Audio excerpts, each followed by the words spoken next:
Syria 2016.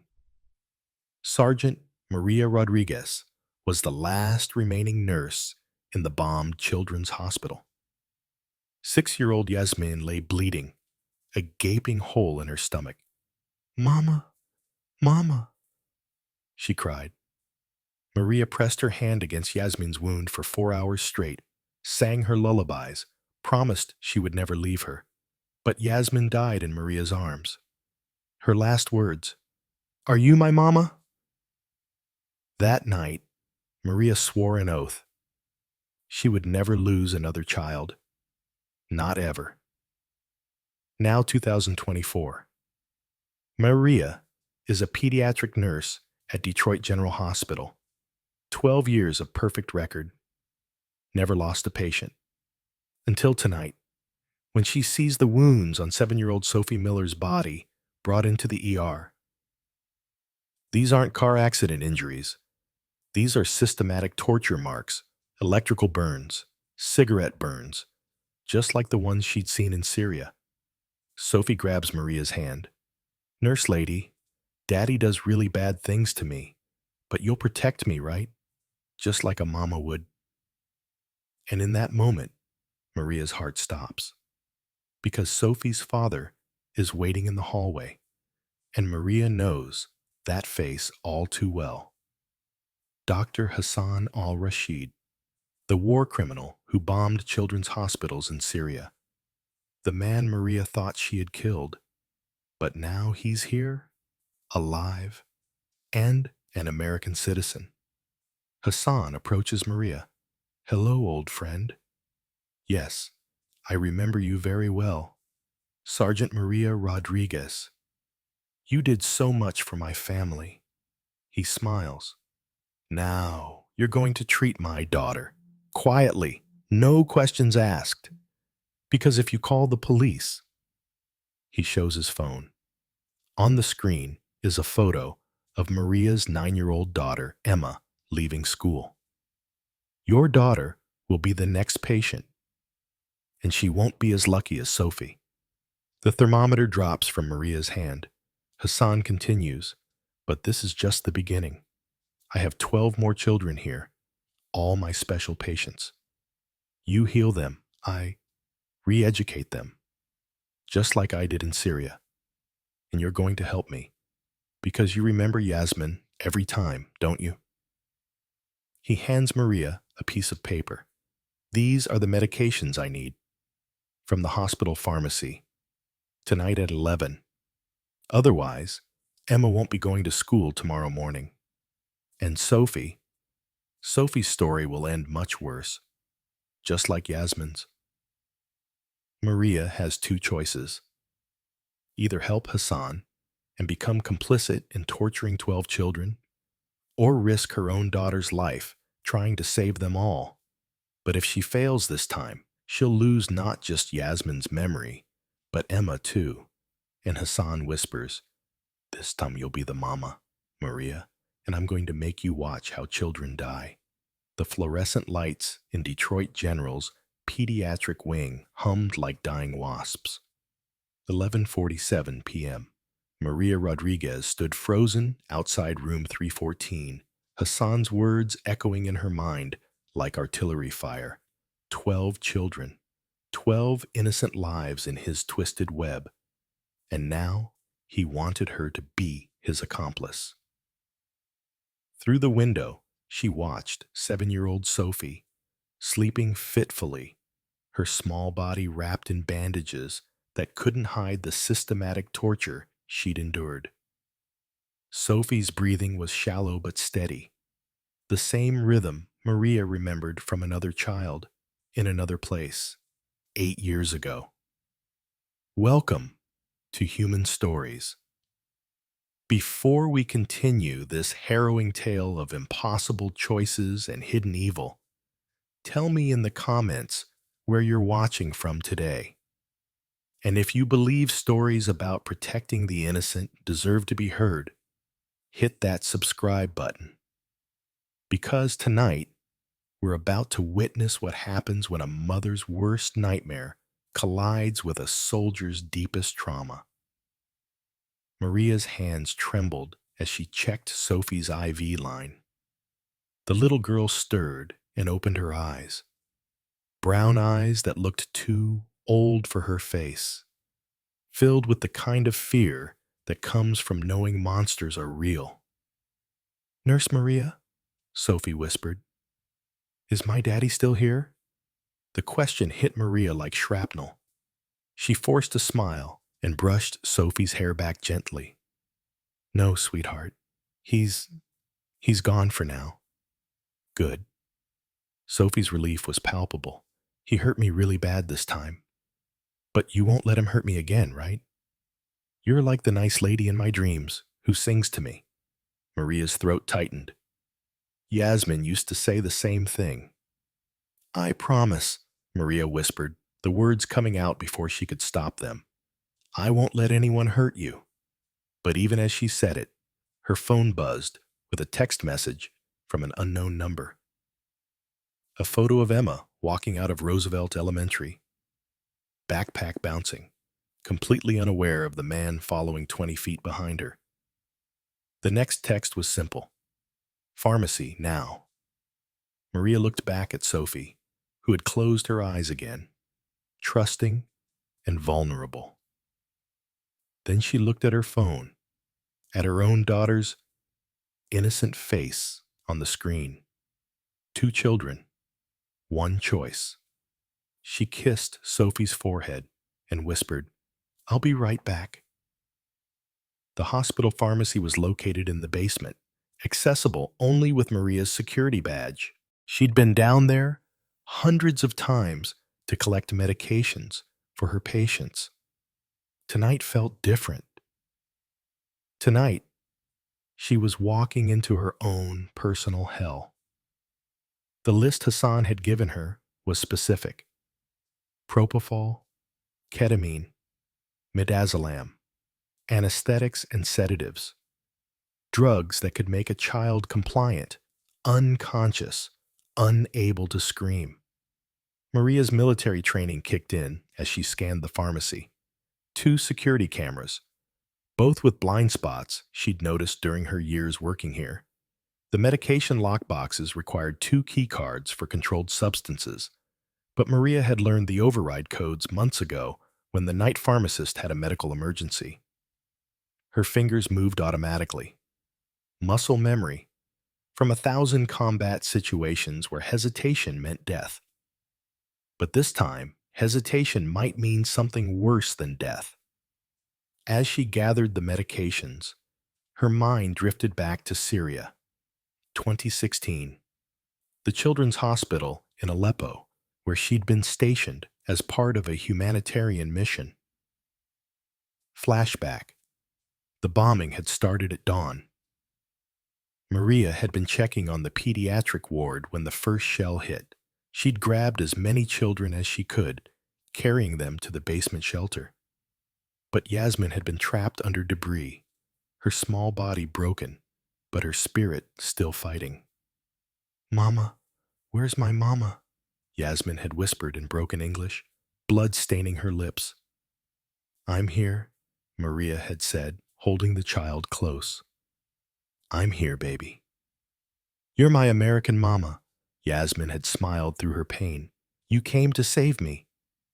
But Maria hadn't saved her. Despite 4 hours of desperate first aid, despite calling for medevac that never came, despite promising over and over that everything would be okay, Yasmin had died in Maria's arms as the hospital burned around them. The last thing Yasmin had said was, "Thank you for trying to be my mama." That night, Maria had made 2 vows. She would never let another child die on her watch, and she would never again make promises she couldn't keep. Back to present, Maria finished collecting the medications, her hands steady despite the emotional storm raging inside her. She was about to become complicit in the torture of children, the very thing she'd spent her entire career fighting against. But as she turned to leave, she noticed something that made her stop cold. A security guard was making his rounds, checking the basement doors. Maria recognized him, Officer Johnson, a veteran like herself. They'd never talked much, but she'd seen the thousand-yard stare in his eyes, the careful way he moved through crowds, the subtle scanning of exits that marked a combat vet. An idea began to form. Maria approached Johnson carefully. "Evening, Mike." "Hey, Maria. Working late again?" "Always." She paused, weighing her words. "Mike, can I ask you something?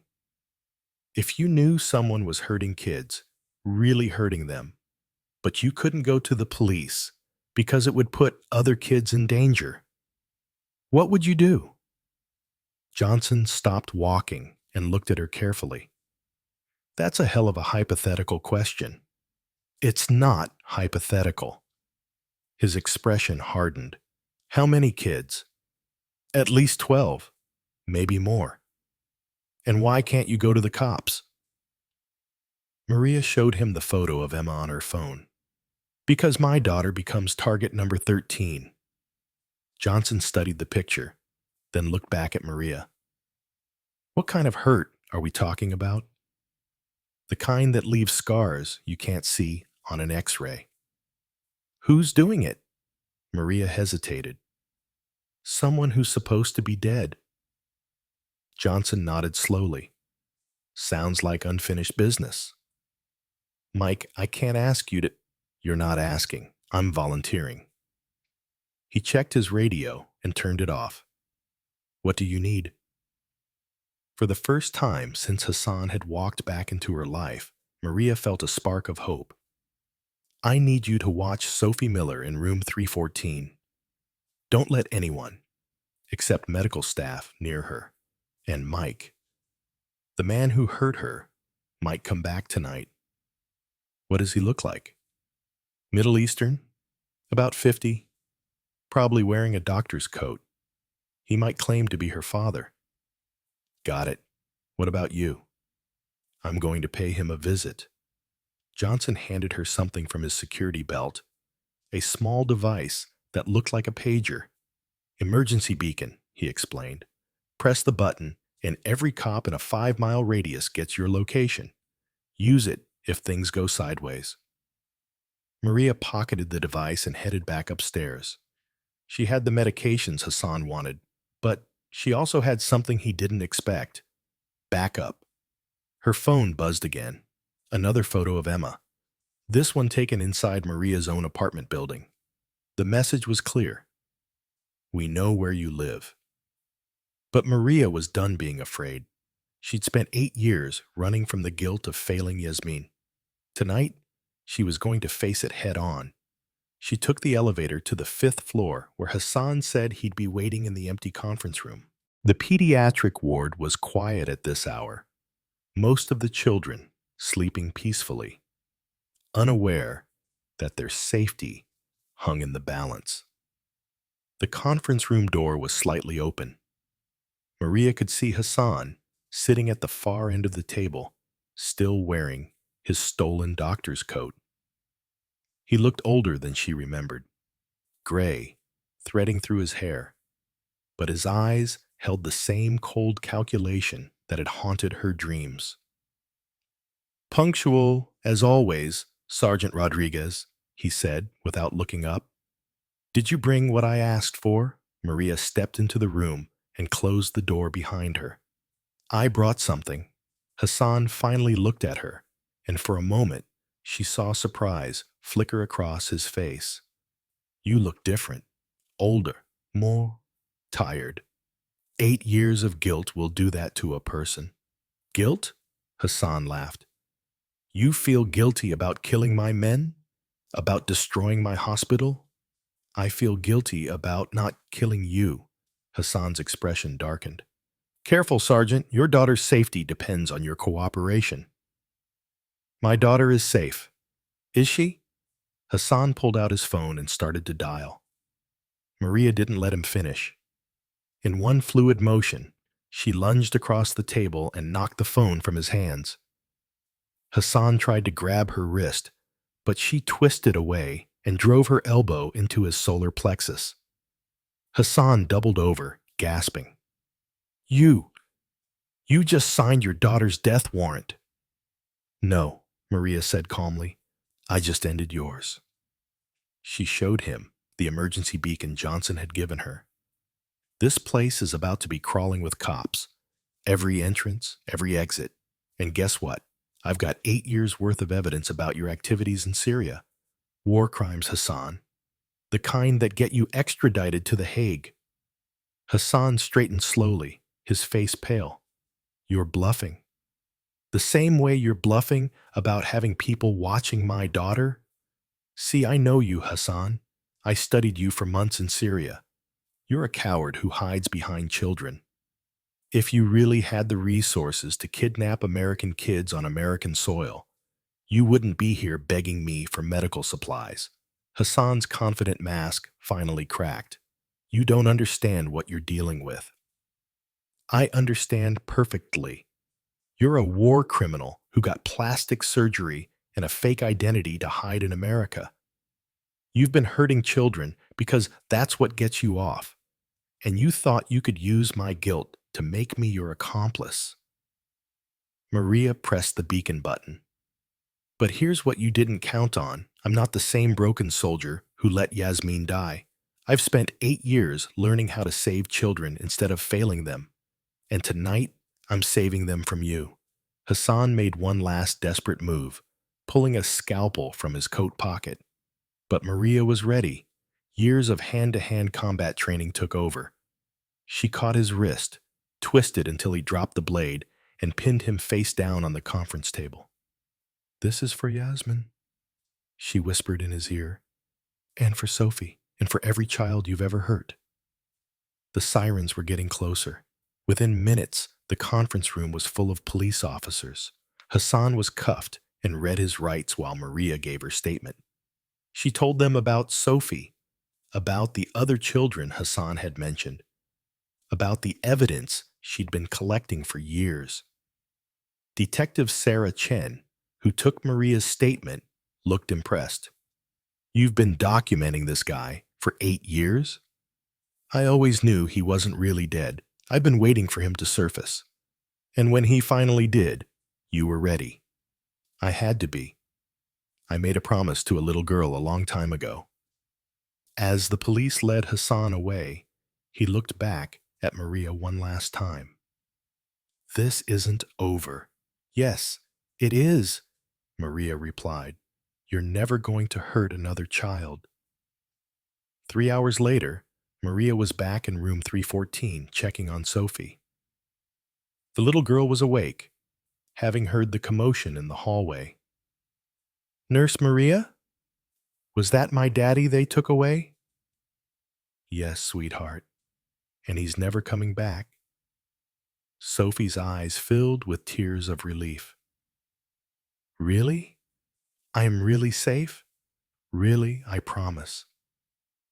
This time, Maria knew she could keep that promise. Sophie reached up and hugged Maria's neck.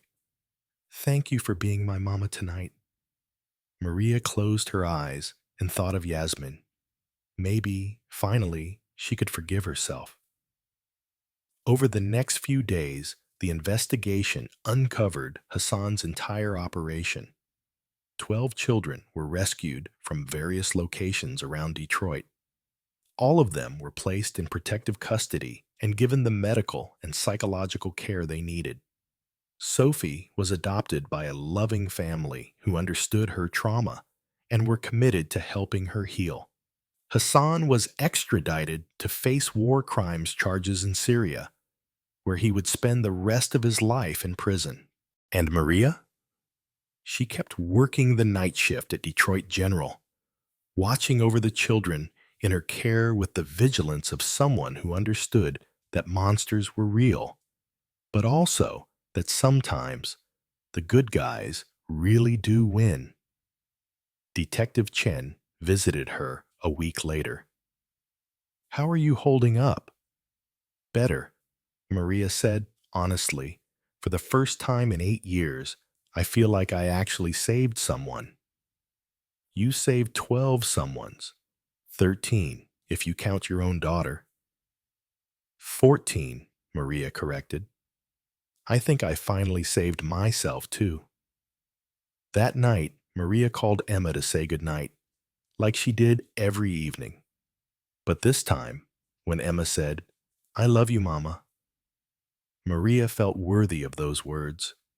She thought of Yasmin one more time, not with guilt, but with gratitude, because Yasmin's death had taught her something precious, that love doesn't end when life does, and that promises made in grief can still be kept years later. Some people become heroes in a single moment of crisis. Others become heroes by carrying their failures until they can transform them into purpose. Maria Rodriguez had spent 8 years learning the difference. And finally, she understood that saving one child couldn't bring back another, but it could honor her memory. So I ask you, have you ever met someone like Maria? Someone carrying the weight of a past failure, working quietly to make amends? Share their story in the comments. Let us know where you're watching from. Because here at Human Stories, we believe that the most powerful redemption often happens in the quiet moments, in the gentle hands of someone who refuses to let history repeat itself. Subscribe if this story moved you. Hit that notification bell, and remember, sometimes the person taking care of you has been taking care of everyone else their whole life. Until next time,